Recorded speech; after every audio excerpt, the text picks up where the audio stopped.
파리 가서 루이비통 안 사면 제주도 가서 감귤 초콜릿 안 사는 거다. 제가 또 팔랑귀잖아요. 마지막이라니까 또 사야지 어떡해요. 막 야들야들하고 진짜 땅을 치고 후회한. 안녕 알로아들, 관리하는 남자 아우라임입니다. 명품 사는 친구들을 진짜 한심하다 한심해. 저 돈이면 다른 걸 하지, 이렇게 이제 물론 말은 안 했지만 속으로 생각을 했었거든요. 저도 이제 취업을 하고 사회생활을 시작하고 나서 바로 명품 사는 친구들을 이해를 했습니다. 내가 이렇게 고생했는데 이거 하나 못 사냐, 이런 보상심리 같은 것도 있고, 저거 너무 사고 싶은데 저 이제 돈 모아서 사야겠다, 약간 이렇게 좀 스스로 채찍질을 하는 용도로도 명품을 좀 활용을 했던 것 같아요. 이제 저도 30대 중반이 되다 보니까 어느덧 이제 하나씩 모은 명품들이 꽤 되더라고요. 근데 이제 그 안에서 진짜 뽕을 뽑는 명품도 있고, 사자마자 몇십만 원의 손해를 보고 되팔았던 눈물의 아이템도 있습니다. 우리 알로아들의 명품 소비에 조금이나마 도움이 되고자 제 기준 정말 잘 썼던 뽕뽑템과 진짜 처박아두고 후회하고 있는 후회템들을 뽑아보려고 합니다. 그래서 오늘은 일단 가방 편이고요. 다음에는 이제 의류와 신발을 모아서 따로, 다음에 이제 뭐 시계와 액세서리 모아서 따로, 이렇게 좀 몇 편에 걸쳐서 소개를 해드리려고 해요. 그럼 영상 시작하기 전에 좋아요와 알림 설정, 구독하기까지 부탁드립니다. 먼저 첫 번째 뽕뽑템, 바로 디올 오블리크 캠프백입니다. 저는 명품을 살 때 두 가지를 생각을 해요. 먼저 첫 번째는 내가 과연 얘를 10년 넘게 쓸 수 있을 것인가 아닌가, 그때도 들 수 있을 만한 굉장히 베이직한 디자인 위주로 선정을 합니다. 그래서 시즌 한정으로 나온, 혹은 뭐 어디랑 콜라보한 되게 특이하고 예쁘지만 뭔가 유행 타는 아이들은 절대 일단 사지를 않아요. 그리고 두 번째는 너무 명품 로고가 이렇게 막 도배되어 있지 않은 걸 고릅니다. 물론 일단 얘는 도배가 되어 있긴 하죠. 근데 제가 이거 사기 전만 해도 이 오블리크 패턴 가방을 보면서 너무 화려한 거 아닌가? 이렇게 생각을 하고 있던 와중에 디올 행사장에 초대를 받아서 갔는데, 이제 툭툭트 있죠, 이따만한 큰 가방, 그거를 들고 사진 찍는 그런 프로그램이 있었는데, 그때 이제 제가 이 오블리크 패턴을 실제로 처음 이렇게 만져본 거죠. 그리고 딱 만져보는 순간 고급스럽다. 홈페이지 사진으로는 전혀 느끼지 못했던 그 알 수 없는 굉장히 고급스럽고 글씨 하나하나 되게 입체감이 있어요. 그래서 오블리크 패턴 가방을 하나 사야겠다 해서 막 홈페이지를 열심히 뒤졌죠. 근데 딱 마음에 드는 제품이 없는 거예요. 그래서 혹시 여성용 중에 있을까 하고 찾아봤더니 이제 얘를 찾은 거죠. 그래서 얘는 일단 여성용 제품입니다. 제가 체격이 엄청 컸으면 이게 안 어울렸을 수도 있는데, 저 체격이 그렇게 크지 않은 딱 그냥 보통 평균 체형이기 때문에 얘가 나쁘지 않더라고요. 일단 얘를 정말 잘 쓰고 있는 이유는 수납력이 굉장히 좋아요. 이게 안쪽에 이제 칸 구획이 안 나뉘어져 있거든요. 큰 거, 무겁고 막 이런 거 막 그냥 막 다 때려넣기 좋더라고요. 그리고 이 정도 사이즈의 얘가 가죽이었으면 조금 무게감이 있을 텐데, 이거 진짜 천이라서 그런지 무게감이 진짜 하나도 안 느껴져요. 거의 막 새끼손가락으로도 들고 다닐 수 있을 만큼 굉장히 엄청 가볍습니다. 그리고 제가 또 개인적으로 가방이 몸에 좀 착 붙는 걸 좋아해요. 그래서 얘가 좀 하드한 타입이었으면 몸에 딱 안 붙고 좀 떴을 텐데, 굉장히 흐물흐물 부드럽기 때문에 이렇게 몸에 딱 매면 몸에 착 감기는 그런 느낌이 있어요. 또 제가 옷들이 거의 막 패턴이 없는 되게 밋밋하고 베이직한 옷들이 거의 옷장의 90%거든요. 어떻게 보면 그런 옷들이 좀 심심하잖아요. 근데 그런 옷들에 이걸 딱 매면 얘가 포인트가 딱 돼서 좋더라고요. 물론 얘도 단점이 있기는 합니다. 얘가 이제 가죽이 아니고 천이다 보니까 자주 쓸리는 부위 있죠. 그런 부위에 보풀이 나요. 그래서 벌써 여기 가방끈 테두리 쪽에, 이거 진짜 쓴 지 아직 1년 안 됐거든요. 근데 벌써 보풀들이 보이시나? 이렇게 보풀들이 쭉 일어납니다. 엉덩이에 자주 쓸렸던 이 안쪽 부분, 이쪽이 보풀이 좀 일어났어요. 그나마 다행인 건 이제 얘가 표면이 좀 거친 편이다 보니까 그 보풀이 아주 티가 많이 나진 않습니다. 그리고 또 한 가지 불편한 점이 있다면, 얘가 버튼이 똑딱이가 아니에요. 풀 때도 끈을 이렇게 빼가지고 빠르게 열었다 빠르게 닫았다, 이게 안 된다는 거, 이게 살짝 불편한 점인 것 같긴 합니다. 물론 이제 이런 단점들을 커버할 만큼 너무나 유용하게 진짜 데일리백으로 너무 잘 쓰고 있는 그런 가방이에요. 두 번째 뽕뽕템, 바로 로에베 스트랩 메신저 스몰백입니다. 생각보다 로에베를 모르는 분들이 좀 계시는 것 같아요. 제가 가끔 이제 로에베 이 가방이나 또 다른 로에베 미니백이 있는데, 그걸 이제 메고 나가면 친구들이 루이까또지 가방 샀냐고. 루이까또지도 이제 물론 좋은 브랜드긴 하지만, 이 로에베를 모르시는 분들을 위해서 잠깐 설명을 드리면 1800년대에 시작된 스페인 명품 브랜드입니다. 현재는 뭐 루이비통, 디올, 팬디, 셀린느, 맥퀸 이런 브랜드와 같은 루이비통, 모ët 헤네시, LVMH 그룹사예요. 그래서 오늘 소개해드리는 가방들 중에 얘를 가장 최근에 산 것 같은데, 일단 얘를 왜 샀냐, 뭐 크리에이터, 프리랜서 분들은 집이 일하는 곳이고 이제 밖에 나가야 휴식을 하는 거거든요. 근데 이제 집에 계속 갇혀 있었잖아요. 이게 어떤 느낌이냐면, 회사원분들 상상을 해보세요. 1년 내내 회사 숙식실에서 먹고 자고 출근하고 일하고 먹고 자고 출근하고 일하고 회사 안을 못 벗어나는 그런 느낌? 이제 스트레스가 생각보다 많이 쌓였어요. 근데 때마침 이제 각 온라인 면세점들이 면세 재고품을 진짜 할인 엄청 많이 해서 떠리로 막 팔았습니다. 얘가 눈에 딱 들어온 거죠. 원래 정가가 269만 원인데 무려 100만 원을 할인을 했습니다. 로에베 자체가 가죽질이 진짜 엄청나게 좋아요. 이제 에르메스급으로 가죽질을 인정한다, 이런 분들이 꽤 많거든요. 진짜 이렇게 만져보면 막 야들야들하고 엄청나게 보들보들하고 해서 로에베를 몰랐던 친구들도 가방 딱 만져보고 야 이거 비싼 가방이구나 이렇게 말합니다. 이렇게 엠보가 있는 그레인 가죽에 여기 로에베 로고가 들어가 있고, 이 스트랩이랑 이 가방끈, 얘는 이제 무늬가 없는 플레인 패턴의 가죽이에요. 그래서 같은 블랙 컬러지만 이렇게 소재를 다르게 해서 쓴 것도 굉장히 좋았고, 끈도 굉장히 두꺼워서 뭐 어깨가 아프거나 좀 배기거나 하는 게 없습니다. 그래서 디올 캠프백은 얘가 좀 컬러가 있다 보니까 이 컬러랑 안 맞는 옷들이 가끔씩 있어요. 근데 얘는 이제 블랙 컬러다 보니까 진짜 아무 옷이나 아무렇게나 그냥 막 매치해도 전부 다 코디가 너무 쉽게 됩니다.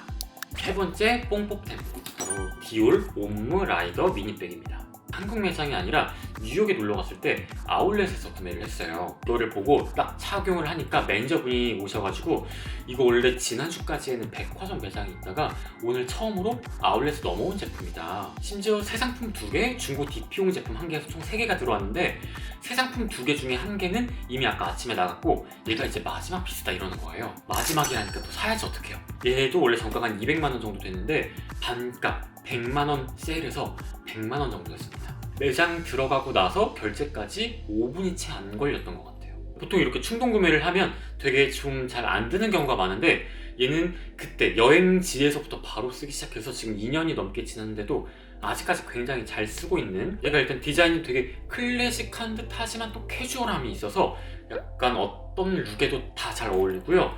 얘가 제품명은 미니백이기는 한데 생각보다 얘도 엄청나게 많이 들어갑니다. 그래서 지금 화면에서 보셔도 미니백 치고는 좀 큰데 하시잖아요. 앞주머니 공간이 뒤에 공간만큼 넓게 있어서 여기에도 굉장히 많은 게 들어갑니다. 특히 이제 여행 갈 때, 그리고 큰 가방 매는 것 자체가 좀 더워 보이는 여름에 굉장히 유용하게 데일리백으로 잘 썼던 그런 가방이에요. 그럼 이제 사놓고 정말 오랫동안 안 썼던 혹은 바로 되팔았던 후회템들을 소개를 해드릴게요. 먼저 첫 번째 후회템, 보테가 베네타 카세트백. 제가 영상 초반에 말했던 눈물의 아이템이 바로 됩니다.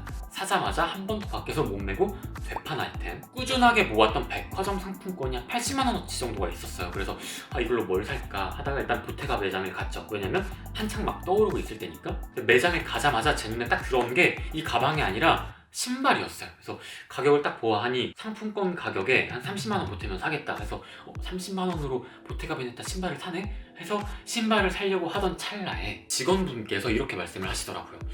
제가 직원 입장에서 할 말은 아닌 것 같은데 사실 신발 사면 누가 보테가라고 못 알아볼 거예요. 차라리 가방 사시는 게 나을 겁니다 하면서 카스트백을 딱 꺼내서 보여주시면서 이거 얼마 전에 BTS 빈님이 들어서 전국 품절이다. 특히 이제 이 블랙 컬러가 전국에서 완전 초희귀 물량인데 지금 저희 매장에 전국에 딱 1개 남은 물량 재고가 있다. 제가 진짜 그 말이 듣고 거짓말인지 아닌지 궁금해서 홈페이지 들어가서 실시간 매장 물량을 봤는데 진짜 전국 다 품절인 거예요. 그래서 1개 남았겠다. 심지어 나는 80만 원 상품권이 있겠다 하니까 남들은 265만 원에 사지만 나는 180만 원에 사는 거네 이러면서 또 그걸로 결제를 했죠. 근데 이게 집에 와서 다시 매보니까 전 이제 약간 좀 몸에 감기는 백을 좋아한다고 했잖아요. 근데 걔는 각이 잡혀가지고 이렇게 매면 되게 뭔가 부자연스럽게 몸에 안 감기고 이렇게 뜨더라고요. 그리고 가죽 자체도 되게 스크래치랑 주름이 되게 쉽게 생기는 그런 가죽인 거예요. 그리고 얘가 또 하드한 타입이고 심지어 폭까지 되게 좁아서 물건이 생각보다 많이 안 들어갑니다. 그래서 이거 환불을 해야 되나 말아야 되나 하고 있던 찰나에 다들 이걸 없어서 못 산다고 하니 또 요즘 유행이라고 하니 일단 가지고 있어보자, 내 생각이 바뀌지 않을까 했지만 역시 손이 안 가더라고요. 심지어 그 당시에 이 디올 미니백도 있었고 로에베 미니백도 있었는데 얘도 블랙, 얘도 블랙, 보테가도 블랙인 거예요. 그 블랙 미니백 3개 중에 제일 수납력이 안 좋고 내 몸에 안 감기는 느낌이라 팔아야겠다 싶었죠. 제가 이제 백화점 상품권 80에 현금 180을 주고 구매를 했잖아요. 근데 판매가가 180만 원이었다. 그래서 백화점 상품권 80만 원을 거의 그냥 길바닥에 버린 거죠. 진짜 땅을 치고 후회한. 심지어 이제 얼마 전에도 해외 사이트에서 보테가 베네타 이제 팔찌를 세일하길래 그걸 이제 해외 직구로 또 샀죠. 역시나 걔도 팔았습니다. 이제 이 이야기는 다음에 또 올라올 액세서리 편에서 따로 다시 이야기를 해드릴게요. 두 번째 후회템, 루이비통 포셰트 주루 GM 한정판. 제가 처음으로 해외여행을 갔던 게 20대 후반이었고, 그때 당시 파리를 같이 갔던 친구가, 파리를 6번째인가 7번째 가는 친구였거든요. 파리 완전 전문가였는데 그 친구 말, 파리 가서 루이비통 안 사면 제주도 가서 감귤 초콜릿 안 사는 거다. 제가 또 팔랑귀잖아요. 그 말을 듣고 그래? 그럼 나도 한번 사볼까? 이러면서 파리 샹젤리제 거리에 있는 루이비통 본점을 딱 갔죠. 제가 디올 캠프백 이야기를 하면서 브랜드 로고 막 이렇게 도배되어 있는 거 되게 싫어한다고 했었잖아요. 그래서 그때 당시에도 매장을 가면서 난 절대 모노그램 패턴을 안 사야겠다 다짐을 하고 갔어요. 어차피 난 또 쿨톤이니까 그럼 브라운 톤에 모노그램이 안 어울릴 거야 생각을 했거든요.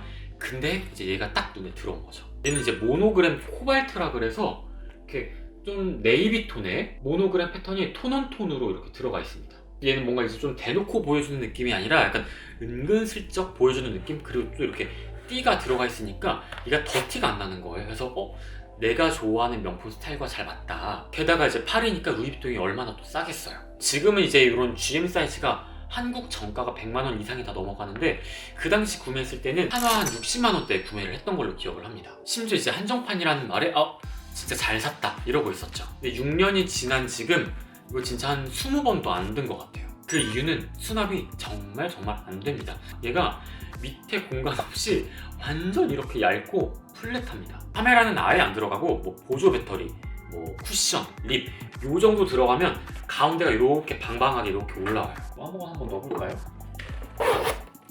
얘 넣으면 이렇게 여기 찌글찌글 이렇게 울잖아요. 그래서 진짜 뭘 많이 넣으면 너무 안 예뻐서 잘 안 들게 되더라고요. 얘는 정말 딱 A4 용지, 서류 넣는 그런 용도로만 써야 될 것 같습니다. 얘도 6년 동안 가지고 있던 것 치고는 여기 이런 거 벗겨지거나 스크래치 나거나 한 게 하나도 없기는 해요. 그래서 얘를 팔까 말까 고민을 많이 했는데 이게 또 한정판이다 보니까 약간 수집용이 있어서 아직까지 그냥 못 팔고 방 안에 잘 모셔두고 1년에 한두 번 잘이나 꺼내보는 그런 아이템이 됐습니다. 마지막 세 번째 후회템, 바로 고야드 세나 클러치입니다. 요즘은 고야드 가서 지갑이나 카드 지갑을 많이 구매하시지 클러치나 가방을 예전만큼 구매를 안 하시는 것 같기는 해요. 인기가 조금 식은 느낌이 있는데 얘들이 되게 똑똑한 게 지갑이랑 클러치랑 가격 차이가 얼마 안 납니다. 지갑을 사러 갈까 하다가 한 10몇만 원 더 보태면 클러치를 살 수가 있어요. 그러면 뭔가 가격 대비 클러치를 사는 게 당연히 현명한 거 아닌가 이렇게 또 최면에 걸려서 사게 되는 거죠. 그래서 얘가 사이즈가 여러 가지가 있는데 지금 제가 들고 있는 요 MM 사이즈 기준 블랙 컬러, 기본 컬러는 정가가 한 100만 원 정도고요. 그 외 스페셜 컬러가 한 128만 원 정도 됩니다. 가격만 놓고 보면 한 30%가량이 더 비싼 건데 이제 이거 살 때만 하더라도 난 집에 어두운 컬러 클러치가 있으니까 밝은 걸 하나 사볼까 해서 이 화이트 컬러를 구매를 했어요. 심지어 고야드에는 구매한 제품에 원하는 이런 선이나 이니셜을 넣어주는 유료 서비스, 마카주 서비스가 있거든요. 그 마카주 서비스까지 받았습니다. 그래서 요거 라인 넣는데 15만원, 글자 요거 하나 넣는데 15만원에서 30만원 추가로 더 들었어요. 왜 마카주를 했냐면 그 당시에 이제 이 클러치가 너무 전국적인 대유행 시기여가지고 가품이 정말 많았거든요. 그래서 이거 없으면 왠지 가품 같아 보일 것 같은 그런 느낌에 무려 30만원의 추가금을 내고 마카주까지 한 거죠. 그래서 블랙 기본 컬러를 구매했으면 100만원 정도인데 거기에다가 30만원 더해서 스페셜 컬러를 사고 30만원을 또 더해서 이 마카주까지 한 거예요. 그래서 이제 이거 화이트 컬러니까 여름에도 되게 잘 쓰겠다 했는데 얘가 왜 후회템이 됐냐? 역시나 사이즈 문제입니다. 얘가 A4 용지보다 더 작은 사이즈예요. A4가 안 들어갑니다. 물론 이거 처음 살 때도 좀 작나? 고민을 하긴 했어요. 근데 이거보다 하나 큰 거는 진짜 엄청 대빵만하게 커가지고 약간 내가 그거를 약간 짊어지고 다니는 듯한 느낌? 그래서 그 큰 사이즈는 너무 부담돼가지고 못 샀고 얘를 샀는데 역시나 이제 얘도 굉장히 납작하잖아요? 많이 안 들어갑니다. 그리고 다시 팔까도 생각했는데 마카주가 문제. 이게 이미 M을 박아놔가지고 이름에 M이 안 들어가는 분은 이걸 또 못 사잖아요. 이 마카주만 안 했어도 좀 더 비싸게 팔 수 있었는데 기본 블랙보다 60% 더 비싸게 주고 샀음에도 불구하고 중고 가격은 훨씬 더 아래로 떨어지는, 그래서 이건 그냥 팔지 말고 갖고 있어야겠다. 1년 만에 지금 촬영하느라 꺼내본 것 같아요. 이렇게 제가 가지고 있는 명품들 중에 잘 쓰고 있는 뽕뽕템, 또 장롱 속에 넣어두고 있는 후회템들을 소개를 해드렸습니다. 그래서 저뿐만 아니라 우리 알루아들도 명품 살 땐 정말 심사숙고 잘 생각을 해서 후회템이 안 생기길 바랍니다. 그래서 다음 편에는 이제 의류, 신발, 뽕뽕템과 후회템을 소개를 해드리도록 할게요. 관리하는 남자가 매력적입니다. 또 봐요.